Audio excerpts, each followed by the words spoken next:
Analysis sample versus hold और sample, मतलब क्या इस बात का। पुराने एग्जाम्पल को कंटिन्यू करते हैं। अब देखें, इस बैंक की डेटा फाइल में तकरीबन 850 केसेस थे। डन।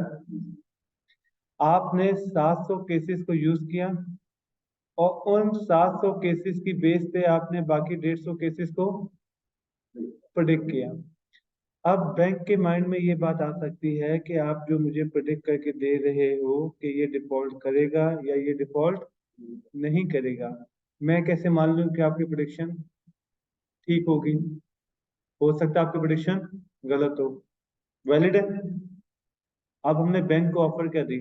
हमने बैंक से कहा बिल्कुल ठीक है, हम इन तमाम इंफॉर्मेशन की बेस पर डिसाइड करेंगे ना कि वो डिफॉल्ट करेगा या डिफॉल्ट। और आप मुझसे ये कह रहे हैं कि आपको उसका स्टेटस नहीं पता, क्योंकि फ्यूचर का किसको पता है। तो आप कैसे मान ले कि जो प्रिडिक्शन हम कर रहे हैं वो सही है या गलत है। लॉजिक क्लियर है। बिल्कुल वैलिड पॉइंट है। तो हम बैंक से कहेंगे काम करते हैं, ये जो 700 केसेस है ना, जिसका स्टेटस आपको मालूम है, हम इनको प्रिडिक्ट करते हैं अपने मॉडल के थ्रू। अब वो हो जाएगा प्रिडिक्टेड। प्रिडिक्टेड बाय, हमने प्रिडिक्ट किया, डिफॉल्ट किया या डिफॉल्ट नहीं किया। लॉजिक समझ रहे हैं। आप एक काम करें, आप हमारी प्रिडिक्शन को एक्चुअल से कंपेयर कर लें। आप देखें कि जिसको हमने नो कहा है वो एक्चुअल में नो हुआ या नहीं हुआ, जिसको हमने यस कहा है वो एक्चुअल में यस हुआ या नहीं हुआ। अच्छा, ये हम नेक्स्ट वीडियो में सीखेंगे कि जो करेक्टिव परसेंटेज है उसको क्या कहते हैं, जो गलत परसेंटेज है उसको क्या कहते हैं। ये वैसे हम पढ़ चुके थे, sensitivity, specificity, hit ratio, type 1 error, type 2 error, लेकिन नेक्स्ट वीडियो में दोबारा से डिटेल में डिस्कस कर लेंगे। यहाँ पे था एनालिसिस सैंपल, होल्ड सैंपल। तो आपने बैंक से कहा ओके फाइन, ये 700 केसेस को मैं प्रिडिक्ट करता हूँ। आप एक काम करें, एक्चुअल डेटा तो आपके पास है, आप उससे कंपेयर कर लीजिएगा कि कितने परसेंट मैंने सही प्रिडिक्ट किया, कितने परसेंट वैलिड ऑफर है। बोले। इस पे बैंक ने एक और ऑब्जेक्शन उठा दिया। ठीक है। बैंक ने ऑब्जेक्शन ये उठाया कि ये जो 700 केसेस आपने प्रिडिक्ट किए, इन्हीं डेटा को यूज करते हुए प्रिडिक्ट किए। ये बात समझ रहे हैं। इन 700 लोगों का डेटा आपने यूज किया और इनको प्रिडिक्ट किया, तो हम इन्हीं के स्टेटस से उनको क्या कर रहे हैं, कंपेयर कर रहे हैं। क्या गारंटी है कि फ्यूचर में जो डेटा हमारे पास आएगा उसमें भी यही रिजल्ट आएंगे। ये बात समझ में आ रही है। टेक्निकली बैंक का ऑब्जेक्शन है, जिस डेटा को आपने यूज करके प्रिडिक्ट किया उसी डेटा के साथ क्या करें, कंपेयर करवा रहे हैं। ये बात समझ में आ रही है आपको।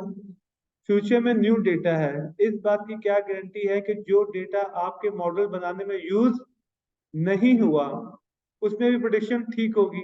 ऑब्जेक्शन समझ में आ रहा है बैंक का। मैं फिर से रिपीट कर रहा हूँ। उसने कहा 700 केसेस ऐसे हैं जिनका हमें पता है ना डिफॉल्ट किया, डिफॉल्ट नहीं किया। अब आपने क्या किया, इन 700 लोगों का डेटा यूज किया और आपने अपना एक मॉडल बनाया, और आपने प्रिडिक्ट किया कौन डिफॉल्ट कर रहा है, कौन डिफॉल्ट नहीं कर रहा। और फिर इन्हीं 700 लोगों के ओरिजिनल स्टेटस से आपने इसको कंपेयर कर दिया।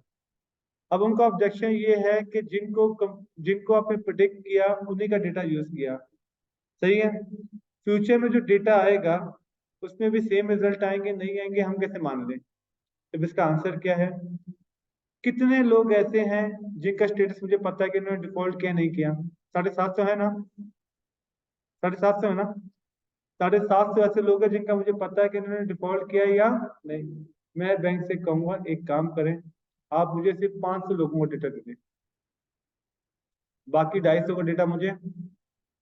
तो ये जो 500 लोगों का आपने डेटा लिया है ये एनालिसिस सैंपल है। इसको परसेंटेज में कैलकुलेट कर लेंगे। 500 को डिवाइड करें 750 से। ठीक है, टोटल केसेस 750 है ना। तो 500 डिवाइड बाय 750 करें। क्या आंसर आया आपके पास।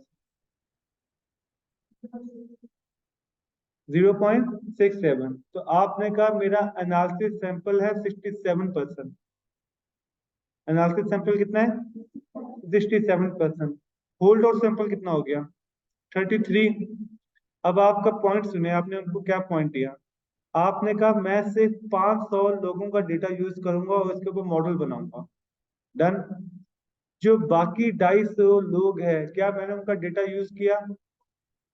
वो कहेगा नहीं। परफेक्ट हो गया। क्या उनका स्टेटस आपको पता है कि उन्होंने डिफॉल्ट किया है या नहीं किया, तो कहेंगे हाँ पता है। अब मैं कहूंगा मैं अपने मॉडल से उनको प्रिडिक्ट करूंगा, और फिर आप उसको कंपेयर कर लें। ये वो 250 लोग हैं जिनका डेटा यूज नहीं हुआ, और इनका स्टेटस भी आपको पता है कि इन्होंने डिफॉल्ट किया है या डिफॉल्ट नहीं किया।